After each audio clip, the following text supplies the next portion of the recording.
Hey everybody, welcome to Goshen Prepping. We're preppers, it's what we do. And what are you preparing for? I'm going to have a couple videos coming out talking about this, but specifically today, I want you to address the situation in which you're going to be preparing for some type of government takeover. I mean, it's kind of like an oxymoron in terms the government's already in control, even though it's supposed to be we the people in control, but the government can literally enforce even more control, or even want to put it as like tyranny, and that's things we have to look at.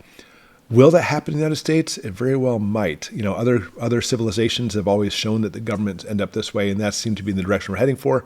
So what's it going to look like in the United States if we have some kind of overall government control, like martial law taking over? I want you to be ready for this, understand what it's going to look like. The first thing is you're going to have a very limited freedom to move. I'm not saying necessarily moving from where you live to like a few miles down the road to visit your friend, or maybe a couple hundred miles to go to some relatives, although that very well could happen too. 2020 has shown us very clearly that the government is very quick to make it saying you're not going anywhere. You are, in fact, we never even heard of the word, practically speaking, shelter in place until the pandemic hit. And now you need to shelter in place. But it's more than simply just going down the street to your buddy's house. It's actually on your property, your freedom to move too. This is what blew my mind. I put a video out in 2020 on this, and YouTube did not like me putting this video clip out. And what it was is, I forgot which city it was, but they decided to go ahead and declare a martial law in the city. That's actually a very strict term. They didn't say martial law, but they were having curfews in effect, and you cannot go out on your own property. You had to be in the house. And I was like, here's the thing. This is my property. My house is not my property. This property is my property. And we the people, I own this property. And curfew or not, this is my place.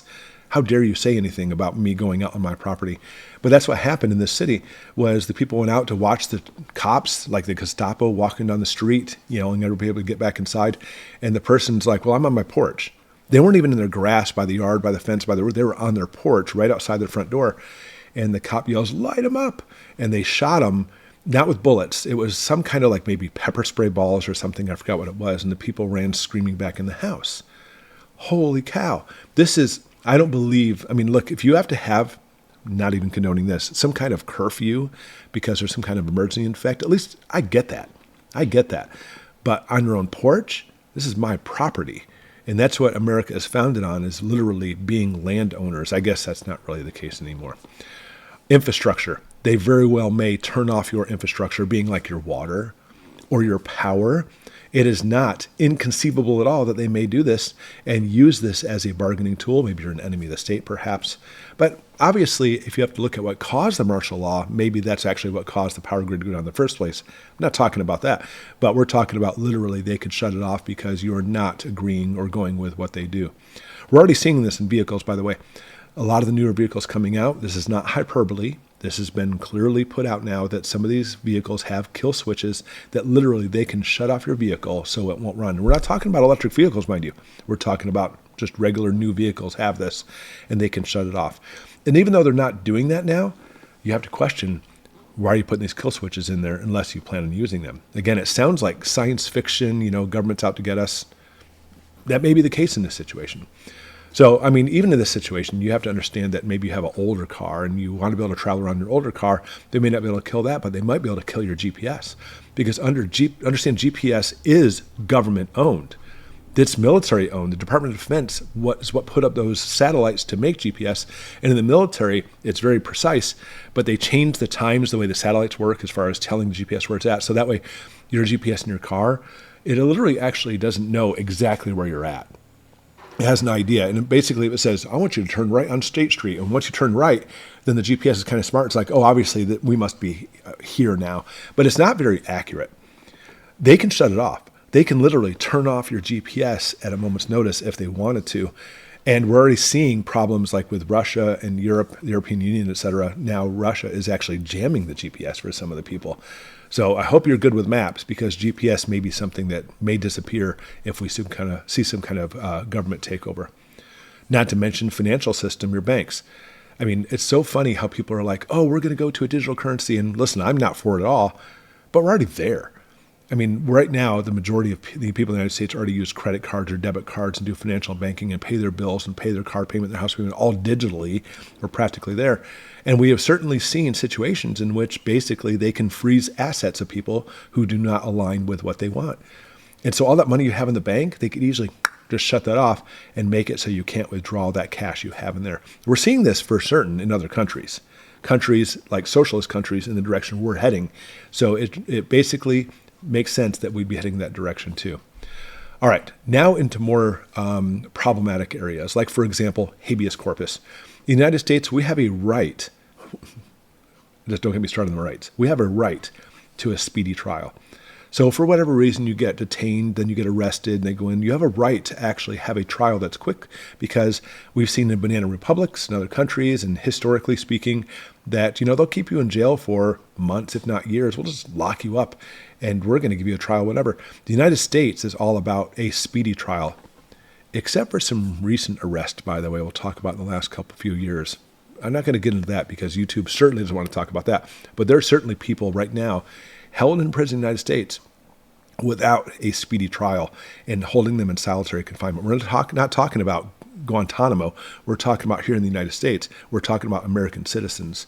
We're already seeing it. So therefore, it very well could kick in. But even more so, it could kick in, obviously, if they declare martial law, because martial law will suspend habeas corpus. And instead of actually having a civilian court, basically is trying to regulate the country, it'll go into a military court. And then anything goes. Now we actually have military running everything. And don't think that's out of not something that could happen, because we've seen martial law declared numerous times in the United States. It just hasn't been recently where you and I have experienced it. So it's not, basically a thought that we couldn't have it happen. It very well could happen. And with that, of course, we'll see a suspension of our Bill of Rights. All these Bill of Rights that we have, all these rights that we have could easily be shut down. The government will do this. I'm not saying the government should be able to do this. The founding fathers tried to make it so this stuff couldn't be done, but we've seen an etching away of freedoms to the point where now the government is seizing control. And again, it's interesting considering it was never supposed to be a government seizing control. It's always supposed to be us, or we the people, doing it. But one of the things, obviously, when we look at this is obviously your Second Amendment. And of course, in America, we really want to be able to maintain and defend our Second Amendment rights. Of course we do. But even in modern times, like in Katrina, for example, just out of the blue, Katrina police decided we're going to go ahead and confiscate anybody who has firearms at all. And they did. And now, after it's all over, there were numerous lawsuits that came up and said, you guys basically overstretched your boundaries. You overreached as far as what you're allowed to do. But when the things are happening, there's nobody to stop it when that happens. It's just afterwards in a court of law. When's it going to come to the point when they try to do this all across the country? And then we're not going to be able to fight this through court of law. I mean, you have to think about this. They very well may be taking everybody's weapons. That's what this administration is trying to do anyway. They really don't want anybody to be armed whatsoever.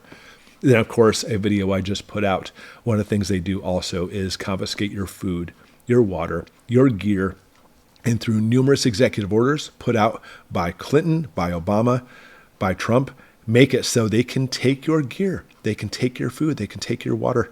And I've had people say, well, how do they know what I have? They know. I mean, I'm not sure where you shop at, but for example, I'll go to Walmart and buy a flat of corn.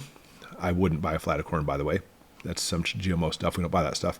But let's say I buy a flat of corn and I get home. If I go to Walmart.com and log into an account, there it is. There's my receipt showing exactly what I purchased. And understand, when you agree to all these things, you're basically saying to the government, you can go ahead and have all this information, all this metadata. And right now, they're not trying to come into your house looking for your flat of corn. But the executive orders, again, it's the same thing. They're not put out there just, hey, you know what, guys? We're just going to make these executive orders. No, they made the executive orders by saying, hey, we need to put it out now when everything is relatively peaceful, because a time's coming where we're going to actually use these. The government never puts out anything they don't plan on using. Keep that in mind. So all your freedoms and rights will be taken away. They're already heading in that direction anyway. And I just want you to be prepared, because as preppers, we have to be ready for all these situations, and understanding government control. Even when we see corporations coming along lines, even like YouTube coming along lines, YouTube doesn't like us talking about this. It's something that must be addressed, and I want you to be ready for. Thanks for watching, everybody, and we'll see you tomorrow.